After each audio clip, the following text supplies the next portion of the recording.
This past offseason was the craziest one we've ever seen. Right after winning back-to-back World Championships, T1 still decided to change their roster. They traded their top laner Zeus for Hanwha Life's top laner Doran, and fans were very upset. The ZOFGK iteration of T1 was a strong contender for the best roster of all time, and they decided to split up while they were still the very best. As fate would have it, T1 and Hanwha Life didn't meet in the LCK Cup Grand Finals, but rather in the preliminary round of playoffs before double elimination. The loser would be eliminated right away and not even finish in the top 4. In the most anticipated matchup of this season, Zeus showed why he was a real deal on T1. So in this video, let's analyze how Hanwha Life sent T1 to an early vacation, and in particular, why Zeus was the MVP of the series. We start our analysis at 16 minutes into Game 1. Hanwha Life is starting Rift Herald, and they dare T1 to take a fight. But Zeus pushed top wave before the fight, and Faker decides that it's better to catch top wave instead of fighting, so T1 back off and look to make a cross-map play on Zeka in bot lane. But this is a big mistake from Owner. When the blue trinket spots Owner, Hanwha Life activate the trap card and place Rift Herald in mid. Most teams know that Rift Herald gets insane value when your opponents are trying to cross-map. With Rift Herald, you get massive push prio and practically win any cross-map exchange. So in a 4v2 with Faker top and Owner bot, Hanwha Life get a free mid outer tower, and Zeus makes a 200 IQ play of riding Rift Herald for a second time. Zeka based and is teleporting back bot, and Zeus is telling his team to make a mad dash for the bot lane tower. Without hesitation, Peanut and Delight are already on their way bot, and Faker and Smash are sitting in their lanes, collecting farm and wondering what is going on. Like the reckless player we know and love, Zeus crashes Rift Herald into bot, and he is well behind the enemy lines. But against all odds, Zeus flashes away from Owner's Vi Q, then uses Hammer Q on minions to gain distance, knocks away Owner, and even dodges Keiria's Pike hook. Unfortunately, he can't dodge Vi ult, but Zeus bought so much time dodging and baiting out T1's cooldowns that he is actually safe. Peanut and Delight have also arrived to defend Zeus. Zeka finishes the bot lane tower, and Faker is flying in with TP, so now it looks like a 5v5. But as soon as Faker arrives, Delight gets a perfectly timed Alistar Q that knocks up both Faker and Owner. T1 desperately run for their lives, and even though nobody died on either team, this sequence was a huge win for Hanwha Life. With a single Rift Herald, they got 2 free towers. And who was the mastermind behind this macro play? Captain Zeus. Then at 20 minutes when Otacon spawns, Hanwha Life starts it right away to put pressure on T1 to do something. T1 has absolutely no vision around Otacon, so they have to cautiously make their way over. But T1 is all over the place.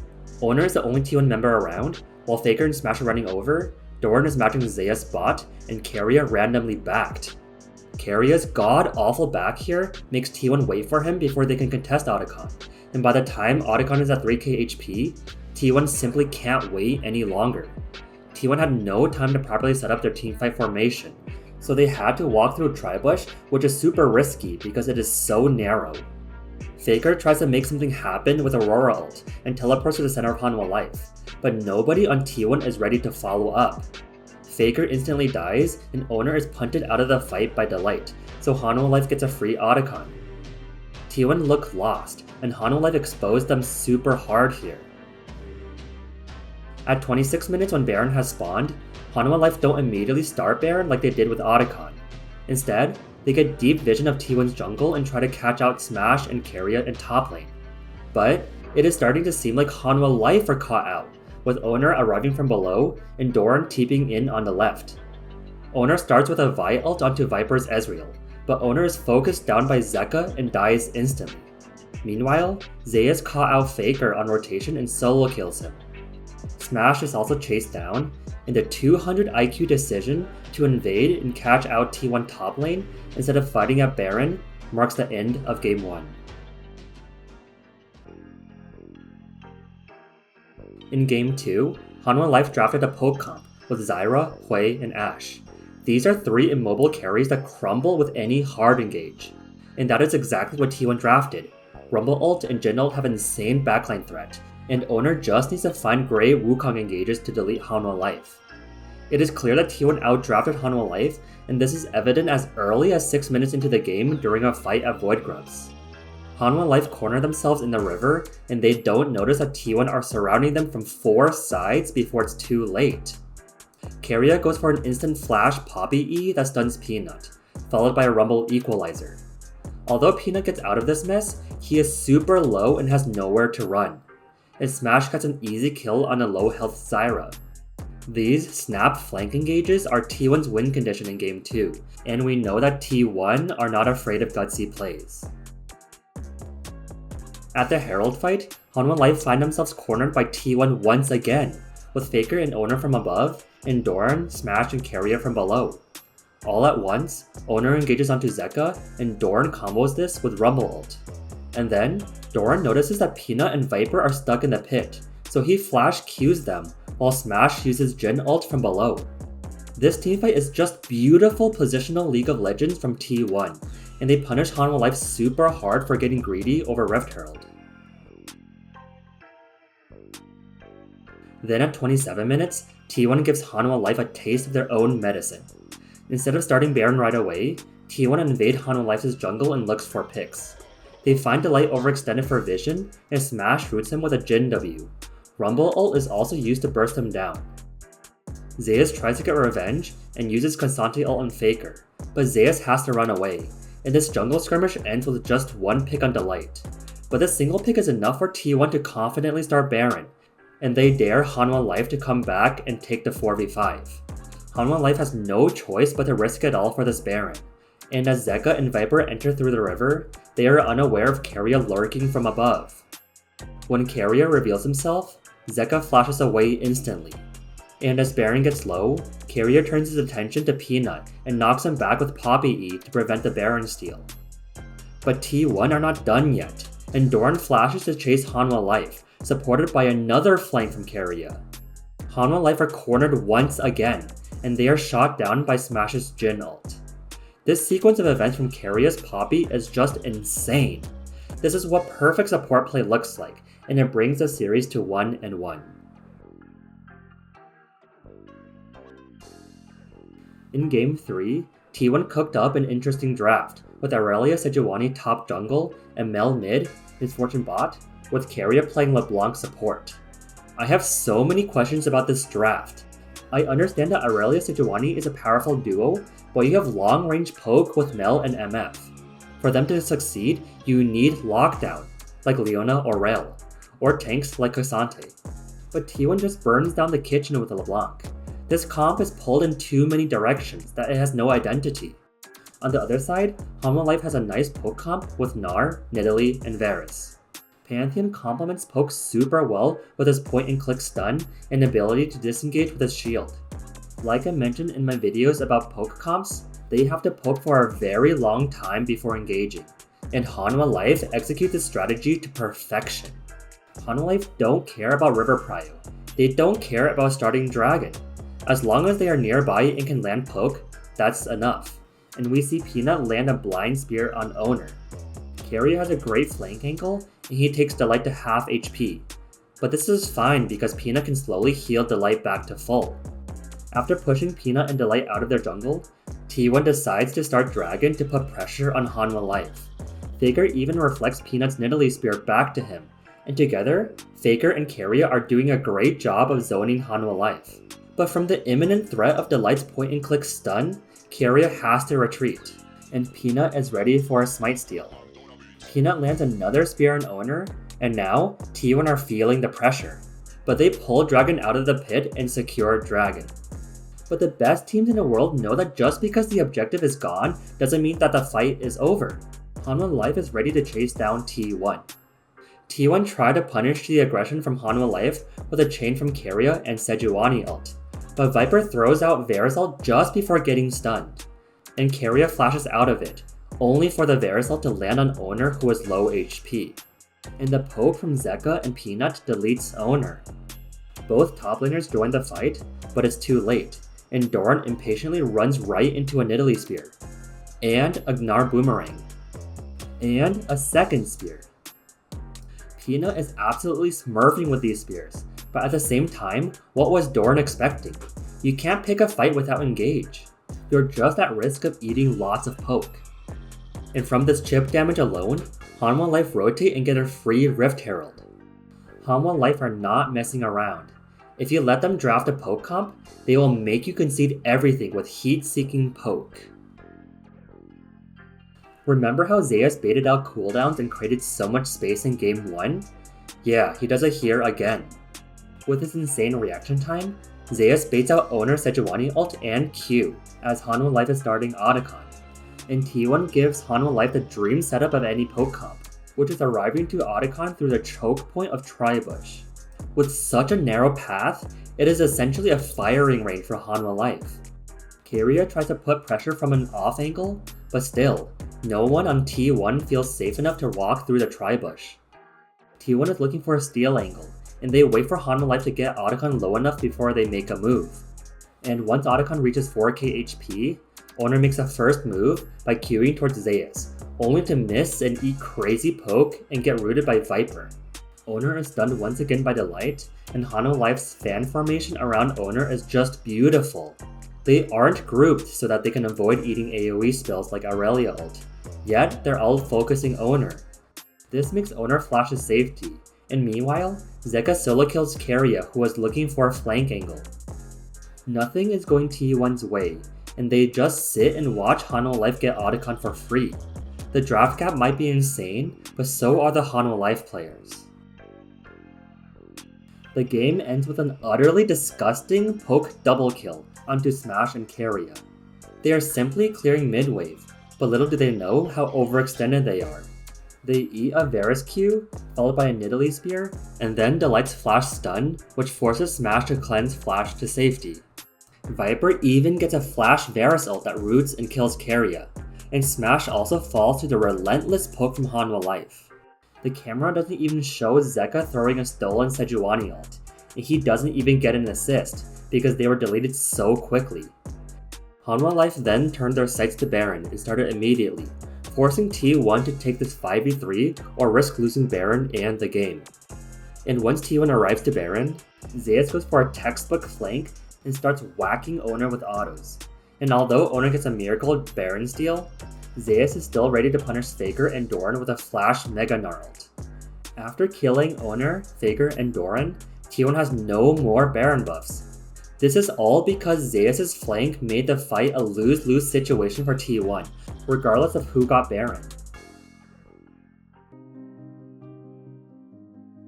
Game 4 saw Hanwha Life cook up an exciting draft, with Diana, Yasuo, and Elise support. Zeus is also on his signature Aatrox, and he has no problem finding a crazy flank on T1. He pops Sweeper and just dodges vision of Owner as he tucks into the Dragon Pit, hoping to dash over the wall for the flank. And before T1 knows what's going on, Zeus pops out from behind them, and this 3-point flank onto 3 T1 members is so geometrically pleasing. T1 are just checkmated.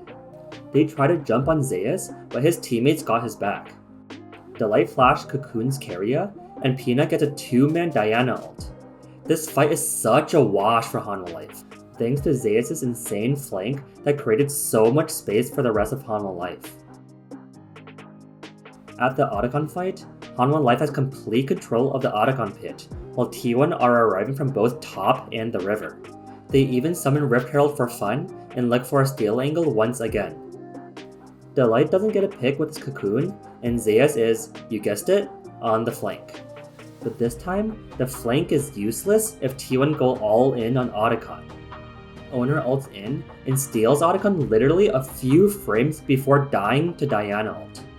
But this steal is enough for the rest of T1 to clean up the fight. And Zeus' flank backfires after he realizes all of his teammates have died, and he is also left for dead. This fight was just one of those T1 impossible plays that makes them T1. Hanwha Life find themselves down 9k gold and Baron, but Zeus shows that he is a miracle maker just like Owner. But he's even more clutch with their massive gold deficit. As T1 is sieging the inhib, Zeus picks a fight with Doran that gets him to use Jack's counter-strike. But the constant Aatrox knockups forces Doran to jump to safety. Next, Faker tries to punish Zeus with Ahri ult, but Zeus pops Aatrox ult that allows him to dodge a point-blank charm and Viego stun. Both Faker and Owner thought Zeus has to dodge right, because he's in the middle of 5 T1 members. But Zeus is not real, and he has the balls to dodge left into the waiting arms of Smash and Keria, nearly dies, but gets an auto that heals him to half HP, gets taken back to a quarter HP, heals to half HP again while baiting Faker's last Ahri ult charge, and then dashes to safety. This might look useless, but Zeus bought so much freaking space. Everyone in T1 is focusing him, making them inevitably clumped and susceptible to AoE. Not to mention that Zeus also baited out Jack stun, Viego stun, Ahri charm, and all 3 Ahri ult charges. At this moment, T1 has nothing left to fight with, and they are out of position, and just as Faker and Owner think they got to safety, Peanut gets the slam dunk from Zeus' setup, and he gets the beautiful 5-man Diana ults that combos into Yasuo ult. The casters could not stop complimenting Peanut for this Diana ult, but the actual insane play started with Zeus' dance with death in a temporary 1v5 against his former team. And although T1 won this game, Zeus showed that he is still T1's father, and he is ready for revenge in Game 5. It's do or die. The loser of this game will be eliminated from the LCK Cup, and their next match will be in 2 months. It's Game 5, and Zeus picks Olaf, one of his signature clutch picks. Not much happened for the first 20 minutes of the game, since both teams are probably nervous. But Zeus has insane confidence and starts a 2-man Otacon with Viper. This seems smart, since Olaf's passive gives him attack speed the lower he gets, but T1 gets vision of this with a plant, so Zeus backs off. They have so many Ren stacks, and I'm wondering if they could have stayed for the Smite Ren combo. But they let it go, and it is still leashed for T1. Zeus is recalling, hoping to heal and TP back to the fight, but it looks like Peanut has to go for a steal in an outnumbered situation. Peanut is put to sleep by Faker Zoe, while Doran jumps on Viper. Peanut then flashes away with 1 HP, and Zeus is TPing back to the fight. To me, the MVP of this fight is Zeka for his clutch Talia wall that prevents Smash from hitting Otacon. He also gets a nasty flick on Faker that nearly kills him. Doran executes Peanut, but look at this unreal hostile takeover from Delight. It hits Owner, Smash, and Faker, forcing Smash to cleanse, otherwise his axes would one-shot his teammates. And at the exact same time, Zeus arrives, and Zeka is allowed to wreak havoc from above. Although T1 gets Otacon, they all died or instantly used their Otacon revives, making this overall fight a win for Hanwha Life. At the Dragon Soul fight at 37 minutes, T1 has a decent gold lead. Hanwha Life are first to Dragon, while Zeus is off on the flank, as per usual. Doran picks a fight with Zeus, while Owner gets flicked back by Zeka, and after missing Skarner ult, Owner shamefully flashes away and nearly dies to Viper's Ren. But with the help of Keria Soraka heals, Owner lives with 1 HP. But not for long, because Hanwha Life are not afraid to chase when they see kill potential. Delight throws hostile takeover that is geometrically perfect. It is just wide enough to hit Smash and Faker. But before Smash cleanses it, he gets 2 autos on Keria that nearly kills him. And then, Faker getting tagged makes him walk right into the Talia flick. Zeus then has no problem going ballistic and getting a triple kill. Sometimes, Zeus sets up his teammates to get the slam dunk, like in his Aatrox game, but Zeus also gladly takes the opportunity to dunk on his opponents. Then, at this Baron fight, it is Zeka's turn to set up for his team, with an amazing Talia wall that gets Hanwha Life a free Baron. T1 tries to chase Hanwha Life to remove some Baron buffs, and it looks like Peanut is cornered in the pit. T1 slowly whittles down Peanut, but Zeus calmly walks down for a mini flank angle on T1's backline. But eventually, Peanut gets dangerously low, and once it seems like everyone's eyes are on Peanut, Zeus goes berserk. He kills Keria and zones Faker and Smash so that his teammates can win the easy 4v2 against Owner and Doran. Unlike boring teams that are safe and methodical, Hanwha Life ends the series with a banger fight. Peanut starts with a Q flash Amumu ult that gets nullified by Mikhail's. but everyone on Hanwha Life has blood in their eyes. Viper jumps and flashes forward, and Zeus jumps in with him. Together, they delete Smash before Faker even has time to throw his first Zoe Q. And Zeus even dives both Nexus turrets to get a double kill on Keria and a triple kill on Faker. Zeus gives me gladiator chills, and as he is hitting T1's Nexus, he asks the crowd, "Are you not entertained?" On T1, Zeus was seen as the loose cannon. He had moments of brilliance, but also made enormous mistakes. So he was often overshadowed by the clutch factor of Owner and Faker. But in this elimination series, Zeus showed T1 how much they need him, and T1 can only watch from the sidelines as Zeus and Hanwha Life continue to win the LCK Cup, and will compete in first stand as the LCK representatives. Do you think Zeus is the best player in the world right now? Do you think Hanwha Life will win first stand? Let me know in the comments. If you like analytical content like this, please hit the like and subscribe button for more. I also have a Discord server where you can chat with me and other analytical viewers. The link is once again in the description below. Take care and see you in the next video.